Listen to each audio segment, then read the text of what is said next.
Q. The farming systems followed by small farmers in Asia, Africa, and Latin America have the potential to deal with the problems thrown up by climate change. Discuss the nature of these farming systems, their advantages and need for changing of our understanding about ecological benefits of small farming systems. 200 words. BPW Introduction. In a country like India, wherein federal agriculture is the dominant source of food production, drought inherently coexists with farmers, society, and the economy. Approximately 16% of India's geographic area, mostly arid, semi-arid, and subhumid land, is drought-prone. In the past, communities in developing countries have shown the greatest resilience to droughts, floods, and other catastrophes. For example, pastoralists in the West African Sahel were able to cope with decreased rainfall by 25 to 33% in the 20th century, while contrasting resilience in the face of changing climates has been documented in smallholder farmers in Bangladesh and Vietnam, and indigenous hunting communities in the Canadian Arctic. Nature and advantages. Sourcing food from non-agricultural lands, uncultivated systems such as forests, wetlands, pastures, etc. in addition to agricultural land enables a systemic approach to food consumption. www.insightsinIndia.com 22 www.insightsis.com. Farmers in rain federal areas and in tougher agroecosystems, mountains, uplands, arid conditions, etc. have evolved unique spatial and temporal mixes of crops according to monsoon rain patterns and other physical limitations. Sensitivity to droughts is minimized by reducing dependence on vulnerable systems by diversifying food production and moving away from drought-prone crops. Adaptive elements to climate change, including diversification, low external input/energy use, weather forecasting/adjusting, traditional natural resource management, moisture, nutrition, and pest management, cropping practices, mixed/inter/relate cropping, crop rotation, etc., and collective food and seed storage and distribution are inherent to small farmer agriculture. Food production in these farms has undergone tremendous change over the last decades with respect to crops, varieties, cropping patterns, and crop management. This change is in response to the external market, research, and stimuli of extension programs need to change our understanding, despite evidence that gender-informed approaches are required to bolster the role of women, productivity, and farm resilience. Such approaches are not yet common in agriculture. Traditional instances of collective action in adapting to drought by small and marginal farmers and rural communities in vulnerable ecosystems exist but have not been emphasized in mainstream drought management.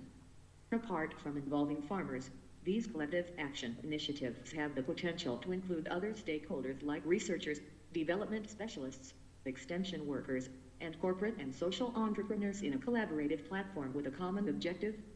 Few critically comment on the measures taken by the government towards doubling farmers' income. The LFO examines the recommendations of the Committee on Doubling Farmers' Income. 200 words. The Indian Express Introduction. Doubling farmers' income by 2022 is an ambitious project by government. Several specific steps, like from soil health cards given to 9 crore farmers to enhanced crop insurance scheme, from completion of 99 projects under Pradhan Mantri Krishi Sinchai Yojana by 2019 to encouraging FDI in food processing and hand-holding farmers, from supply of inputs to marketing of produce have been taken.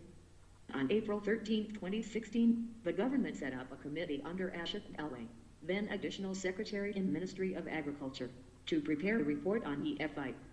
The report works on 3 areas: productivity gains, reduction in cost of cultivation, and remunerative prices.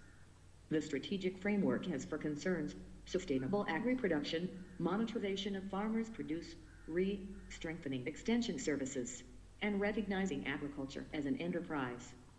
The report also uses an econometric model to work out how much investment is needed in agriculture, irrigation, rural roads, rural energy, and rural development to attain 10.41% annual growth in real incomes for DFI by 2022, 23 over base of 2015 to 16.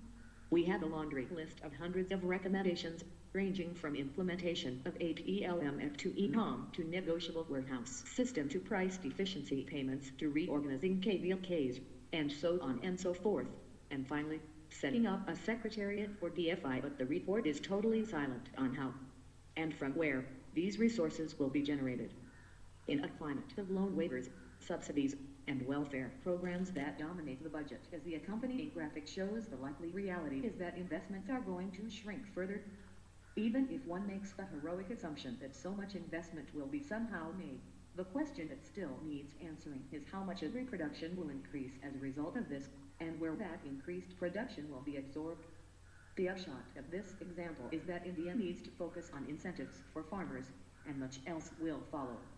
Unfortunately, our policy is biased in favor of consumers, and it inadvertently makes it anti-farmer. If the government can reform that by using income policy to protect the poor, and free up prices for farmers, allow private www.insightsanindia.com 23 www.insightsas.com trade to stop and operate freely and have unhindered exports, India can raise farmers' incomes significantly, if not double by 2022. Agriculture is described as the backbone of Indian economy, mainly because of three reasons. 1. Agriculture constitutes largest share of country's national income, though the share has declined from 55% in early 1950s to about 25% by the turn of the century. 2. More than half of India's workforce is employed in its agriculture sector. 3. Growth of other sectors and overall economy depends on performance of agriculture to a considerable extent. Besides, agriculture is a source of livelihood and food security for large majority of vast population of India. Background: the PM shared his dream of doubling farmers' income (DFI) at a Kisan rally on February 28, 2016. Then, the finance minister's budget speech mentioned it on February 29, 2016. The government aims to double the real income, as spelled out in recent reports of the Committee on Doubling Farmers' Income (CDFI). On April 13, 2016, the government set up a committee under Ashok Laway to prepare a report on EFI. What report says? The report works on three areas: productivity gains, reduction in cost of cultivation, and remunerative prices.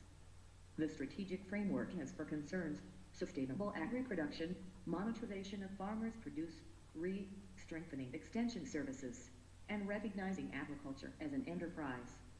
The report also uses an econometric model to work out how much investment is needed in agriculture, irrigation, rural roads, rural energy, and rural development to attain 10.41% annual growth in real incomes for DFI by 2022 to 2030 over base of 2015-16. Additional investment needed to realize this works out to 8 whopping Rs 640,000 crore at 2011 to 12 prices.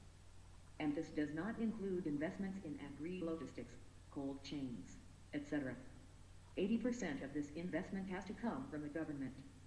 The investments in and for agriculture need to rise by 22% per annum in real terms if the dream of DFI is to be realized. www.insightsanindia.com 24 www.insightsas.com Recommendations by this report are: 1. Implementation of INAM 2. Negotiable warehouse system 3. Reorganizing KVKs. Analysis of recommendations in this report. The report is silent on how these huge resources will be generated in order to satisfy the financial demands. Along with this, the question exists that how much agri-production will increase as a result of mentioned measures, and where that increased production will be absorbed. Steps taken by government to double the farmer's income are: the government has launched Paramparala Krishi Vikas Yojana in order to address the critical importance of soil and water for improving agricultural production, and FSM aims to increase the production of rice, wheat, pulses and coarse cereals through area expansion and productivity enhancement, restoring soil fertility and productivity, creating employment opportunities, and enhancing farm-level economy. National Crop Insurance Scheme NCIP aims to provide insurance coverage and financial support to the farmers in the event of crops failure as a result of natural calamities, pests, and diseases. Has also to encourage farmers to adopt progressive farming practices, high-value inputs, and higher technology in agriculture. PM Krishi Sinchai Yojana aims to provide quality means of irrigation to the farmers. It also includes encouraging them to use sprinkle irrigation for one drop more crop. Rashtriya Krishi Vikas Yojana or KPE aims to incentivize the states to increase investment in agriculture and allied sectors to achieve 4% growth in agriculture sector. All these efforts taken by government are noteworthy. Still a long way to go in order to realize the dream of doubling farmers' income. www.insightsinIndia.com 25 www.insightsays.com Q. The panacea for rural distress can only be agricultural reforms that will raise farm productivity and incomes. Discuss 200 words live eventic introduction. Starting in the 1990s, agriculture in India, particularly in rural India, has declined at a devastating rate.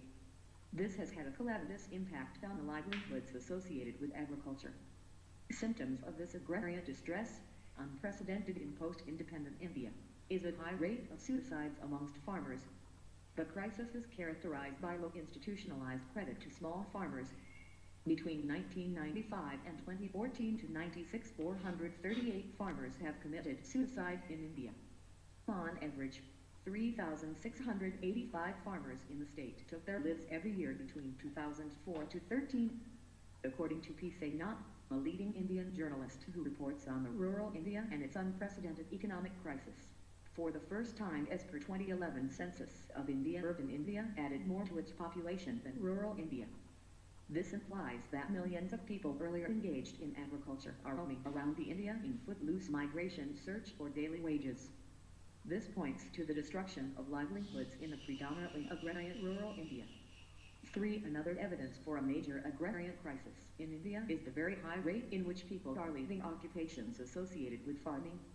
Agricultural reforms as panacea, agricultural reforms, such as in irrigation and warehousing infrastructure, can't help increase farm productivity and therefore incomes. They will not just help fund consumption expenditure, but will leave extra funds in the hands of rural India, which can then be used to service the higher real debt bill. There is a need that state-specific problems and innovations be allowed and flexibility and new approach should be rewarded.